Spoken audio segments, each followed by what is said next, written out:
ஊடகவியலாளருக்கு இந்த நேரத்தில் இத்தனை மணி நேரத்தில் அங்கே வர சங்கர்கள் தெரியும். ஆனால் அந்த பெண்களுக்கு மட்டும் அந்த டைமிங், அந்த வேன் வந்து நிற்கும் போது இவங்க வண்டி வந்து நிற்கும். மோசமானவன், அயோக்கியன், திருட்டு பையன், பொம்பளை பொறுக்கி அப்படின்றத சித்தரிக்கணும். இதுதான் திமுக அரசு. ஆனா நீங்க தான் அந்த மாதிரி கருத்து தெரிவிச்சுட்டு வரீங்க. மக்கள் வந்து ஜெயன் கோர்ட்ல ப்ரொடியூஸ் பண்ணும் போதே அவங்க மன்னிப்பு கேட்டாரு அப்படின்னு சொல்லி நீங்க தலைமை செய்த போறீங்கன்னா ஊடகங்கள் அத்தனை திமுகவுடைய அதிமுக அரசுக்கு எதிராக வந்து இதே சவுக்கு சங்கர் பேசும் போதெல்லாம் திமுக இடிச்சுதா?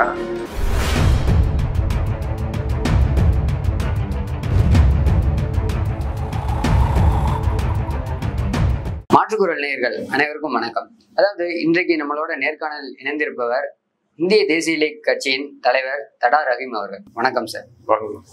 சார், இப்போ சவுக்கு சங்கர் அவர்கள் வந்து கைது செய்யப்பட்டது மிகப்பெரிய அளவுல ஒரு சர்ச்சையை வெடிச்சிருக்கு.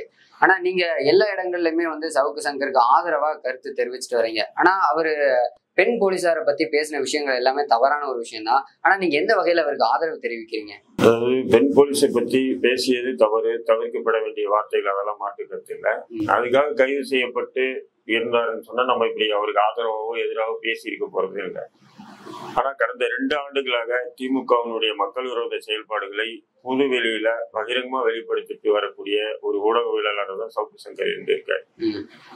அப்படி இருக்கும்போது இன்னைக்கு என்ன பண்றாங்கன்னு சொன்னா, இந்த விஷயத்தை முதன்மைப்படுத்தி, அதாவது இந்த பெண் போலீஸை தவறா பேசிட்டாருன்ற அதை முன்னிலைப்படுத்தி அதுக்காக கைது செய்யன்னு சொல்லிட்டு இன்னைக்கு வந்து என்ன பண்றாங்கன்னா, ஒட்டுமொத்த தமிழக திமுக அரசு வந்து அவர் மீது வந்து திட்டமிட்ட ஒரு அரசு பயங்கரவாதத்தை ஏற்படுத்தி அவரு இந்த விஷயத்துக்கு கைது பண்றாரு, ஜெயில போயிடுறாரு. அவர் கோர்ட்டாச்சு, சங்கராச்சு. இதுக்கப்புறம் போலீஸ் தலையிட இல்லாம இருந்திருந்தா அதை தான் நம்ம அப்படிதான் பார்த்திருப்போம். ஆனா சங்கர் விஷயத்துல வந்து காவல்துறை இன்னும் விடுற மாதிரி இல்லை. ஏன்னு சொன்னா, அவரு வந்து சங்கரை வந்து பாத்தீங்கன்னு சொன்னா, அவரு தங்கி இருந்துட்டு அவரை கைது பண்ணிட்டு ஒரு வேன் எடுத்துட்டு போறாங்க. அதன் பிறகு அவருடைய வாகனத்துல அவரு டிரைவர் வந்து கஞ்சா வச்சிருந்தாருன்னு சொல்லிட்டு அவங்க 2 பேர் மீது கஞ்சா வழக்கு போடுறாங்க. கஞ்சா வழக்கு போட்டுட்டு அதன் பிறகு சங்கர் மீதும் கஞ்சா வழக்கு போடுறாங்க. அதை தொடர்ந்து வந்து பாத்தீங்கன்னு சொன்னா, அவரை வந்து சிறையில அடைச்சு 10க்கும் மேற்பட்டவர் அடிச்சு அவருடைய கையை வந்து உடைக்கிறாங்க சிறையில. அதை தொடர்ந்து கோர்ட்ல வந்து சர்ச்சிங் வாரண்ட் வாங்கி வந்து அவருடைய வீடு மற்றும் அலுவலகம் சோதனை பண்றாங்க. இப்போ என் மீது ஒரு வழக்கு காவல்துறை போடுதுன்னு சொன்னாங்க, அந்த வழக்கு சம்பந்தமா சர்ச் வாரண்ட் வாங்குவாங்க. வாங்கிட்டு அந்த வழக்குக்கு சம்பந்தமான ஏதாவது தடயங்கள் அந்த வீட்லயோ அலுவலகத்துல இருந்தா தான் எடுத்துட்டு போனோம் காவல்துறை. இதுதான் நீதி. ஆனா அவரோட அலுவலகங்களையும் வீடுகள்லயும் நிறைய டாக்குமெண்ட்ஸ் கிடைச்சிருக்கிறதா தகவல் வந்தது. அதான் நான் சொல்றேன். நானும் சொல்றேன், அந்த வழக்கு சம்பந்தமான தடயங்கள் ஏதாவது இருந்தா தான் எடுத்துட்டு போனோம். அவர் வீட்டுல பூந்து இருந்த காசு 2 லட்சம் ரூபாய் எடுத்துட்டு போறாங்க. பிளஸ் லேப்டாப்பு, போனு, அப்புறம் இந்த ஹார்ட் டிஸ்க் அதெல்லாம் எடுத்துப்போம். அதே மாதிரி அலுவலகம் பூந்து ஒரு கேமரா இல்லாம எல்லாத்தையும் வாரிட்டு போறாங்க. அப்போ இது வந்து பாத்தீங்கன்னு சொன்னா, இது ஒரு விதமான ஒரு அரசு பயங்கரவாதமா தான் நான் பார்க்கணும். என்ன வழக்குக்கு நீங்க வந்து சர்ச் வாரண்ட் வாங்கிட்டு வரீங்களோ அது சம்பந்தமா மட்டும்தான் நீங்க சோதனை பண்ணியிருந்தா நம்ம அதை வெளிப்படையா சொல்லியிருக்கலாம். அது மட்டும் இல்லாம கஞ்சா இருந்ததுன்னு சொல்லி எடுத்துட்டு போறீங்க. பூட்டி இருந்த பூட்டை உடைச்சுதான் உள்ள போறீங்க. உள்ள போகும்போது என்ன சொல்றீங்க, நாங்க போலீஸ் மட்டுமா போனோம், ரெவன்யூ ஆபீசர் ஒருத்தர் வந்தாரு. ரெவன்யூ ஆபீசர் வானத்திலிருந்து குதிச்ச தேவதூதரா? அவரும் கண்டாவே திமுக அரசுடைய ஒரு அதிகாரி தானே. அவர் கையெழுத்து போட சொன்னா போட சொல்றாங்க. அவருடைய ஹையர் ஆபீசர் கையெழுத்து போடுங்க, கஞ்சா இருந்ததுதான் நீங்க பார்த்துதான் கையெழுத்து போடுங்கன்னா போட்டு வர போறாரு. அப்ப நீங்க என்ன பண்ணணும், உண்மையிலே வீட்டுல ஆள் இல்லை, அலுவலகத்துல ஆள் இல்லைன்னு சொன்னா ஊடகவியலாளர் கூட கூட்டு போயிருக்கலாம்ல. ஏன் காவல்துறை ஊடகவியலாளர்லாம் வெளியே துரத்திட்டு அவங்க போய் ரகசியமா போய் சோதனை பண்றேன்னு சொல்லிட்டு நீங்க என்ன எடுத்து போய் வச்சுட்டு நீங்க என்ன எடுத்துட்டு வந்தீங்க? அப்போ இதெல்லாம் வந்து பாத்தீங்கன்னா ஒரு திட்டமிட்டு ஒரு மனிதன் மீது தொடுக்கக்கூடிய ஒரு மிகப்பெரிய ஒரு அரசு பயங்கரவாதம் நான் பாக்குறேன். நீங்க வந்து அவனை வந்து அந்த சங்கர் வந்து அந்த காவல்துறையை பத்தி பெண் காவலர்களை பத்தி பேசி இருந்தால் மட்டும் நீங்க வழக்கு தொடுத்திருந்தீங்கன்னா இது ஒரு பெரிய இஷ்யூவே இல்லை. ஆனா அதை மீறி கடந்த 2 ஆண்டுகளா சங்கர் பேசிட்டு வரக்கூடிய இந்த திமுகவின் மக்கள் விரோத செயல்பாடுகளை நீங்க என்ன பண்றீங்க, அப்போல்லாம் வச்சு அவரை வந்து பழி வாங்காம இப்போ இந்த விஷயத்துல கைது பண்ணிட்டு நீங்க பழி வாங்குறதா தான் எல்லா மக்களுக்கும் தெரியுது. பொதுப்படி எல்லா மக்களும் அப்படிதான் நினைக்கிறாங்க. ஆனா நீங்க தான் அந்த மாதிரி கருத்து தெரிவிச்சுட்டு வரீங்க. மக்கள் வந்து யாரும் வந்து சங்கருக்கு ஆதரவா எந்த இடத்துலயும் வந்து கருத்து தெரிவிக்கல. முழுக்க முழுக்க வந்து சங்கரை வெளியே விட வேணாம், அதுவும் பெண்கள் குறிப்பா வந்து பல இடங்கள்ல போராட்டங்கள் பண்ணிட்டு இருக்காங்க. அப்படி இருக்கும்போது நீங்க ஆதரவா தெரிவிக்கிற கருத்து முற்றிலும் மாறுபட்ட ஒரு கருத்தால இருக்கு. சரி, நீங்க ஒரு நெறியாளர் தானே இருக்கீங்க. அன்னைக்கு கூட சங்கர் எக்மூர் கோர்ட்டுக்கு வரேன்னு சொல்லியிருந்தான். ஆமா, கூப்பிட்டு வராங்கன்னு. நானும் வந்து நாங்க 4-5 பேர் வந்து எக்மூர் கோர்ட்ல ஒரு 3 மணில இருந்து இதோட காத்துட்டு இருந்தோம். வருவாப்புல பார்க்கணும் சங்கர் அப்படின்னு சொல்லிட்டு நானே பார்த்துட்டு இருந்தேன். பார்க்கவும் முடியல.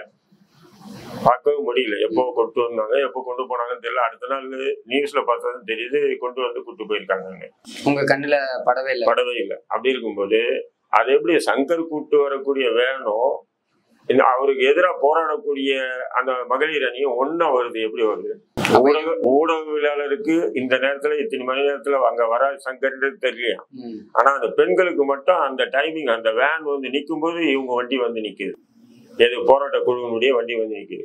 அப்போ இந்த போராட்டத்தை தூண்டுது காவல்துறையும் தமிழக அரசும் திட்டமிட்டு 10-15 பெண்களை கூட்டு வந்து கோஷம் போட்டு அவருக்கு எதிராக பேசும்.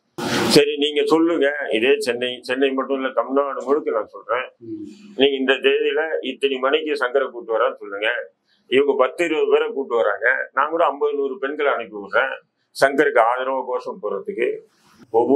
அவர் எந்தெந்த கோர்ட்டுக்கு வராப்பிலே சங்கர் அந்தந்த கோர்ட்டுக்கு கொண்டு போகலாம். அப்போ இது வந்து எப்படின்னு சொன்னா, நாங்க கைது செஞ்சுட்டு நாங்க தொடர்ந்து அரச பயங்கரவாதத்தை, அடக்குமுறை, ஒடுக்குமுறை ஒரு தனி மனிதன் மீது நாங்க தொடுக்கிறோம். அதை வந்து பொதுமக்கள் மத்தியில எப்படி காட்டணும் சொன்னா, அவன் மோசமானவன், அயோக்கிய, திருட்டு பையன், பொம்பளை பொறுக்கி அப்படின்றத சித்தரிக்கணும். இதுதான் திமுக அரசுடைய திட்டமிடலா இருக்கு. இது எந்த வகையில நம்ம வந்து அக்செப்ட் பண்ண முடியும் சொல்லுங்க? நீங்க அவர் பேசுனதுக்காக கைது செஞ்சுட்டா இப்படி பேச்சே இல்லை. நானே பேசிருக்க மாட்டேன்.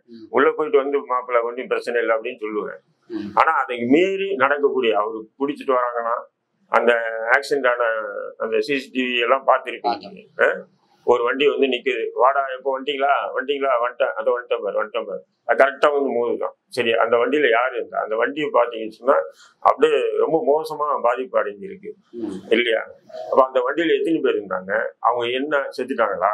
இல்ல அவங்களுக்கு என்ன காயம் பட்டது? ஏதாவது ஒரு ஊடகத்தில் வந்துதான் அங்க இருக்கக்கூடிய மக்களை கேட்டாவும் ஏதோ ஒரு இடி மாரி வந்து முடிஞ்சிச்சிங்க, வந்தது ஆக்சிடென்ட் ஆச்சு, உடனே அட்டப்பட்ட அப்புறப்படுத்திட்டாங்க அப்படின்னு சொன்னா, அப்போ இது காவல்துறை என்னன்னு சொன்னா சங்கரை வந்து சாகடிக்க கூடாது, அதே நேரத்துல மரண பயத்தை ஏற்படுத்தணும், மரண பீதியை ஏற்படுத்தணும் அப்படின்ட்டு தமிழக அரசு திட்டமிட்டு செஞ்ச மாதிரி என்னுடைய பார்வைக்கு தெரியும். இல்ல, அப்போ சங்கர் அவர்களும் வந்து பயந்துட்டாரு அப்படின்னு நம்ம சொல்லல. ஏன்னா வந்து இனிமேல் நான் இந்த மாதிரி ஊடகங்கள்ல யாரை பத்தியும் அவதூறா பொய்யான விஷயங்கள் நான் பரப்ப மாட்டேன், பேச மாட்டேன்னு அவரே வாக்குமூலம் கொடுத்திருக்காரு. எங்க கொடுத்திருக்காரு? கோர்ட்ல கொடுத்திருக்கிறதா அவரோட வழக்கறிஞர் சொல்லியிருந்தாரு. நானும் பல வழக்குகளை எதிர்கொண்டவன்.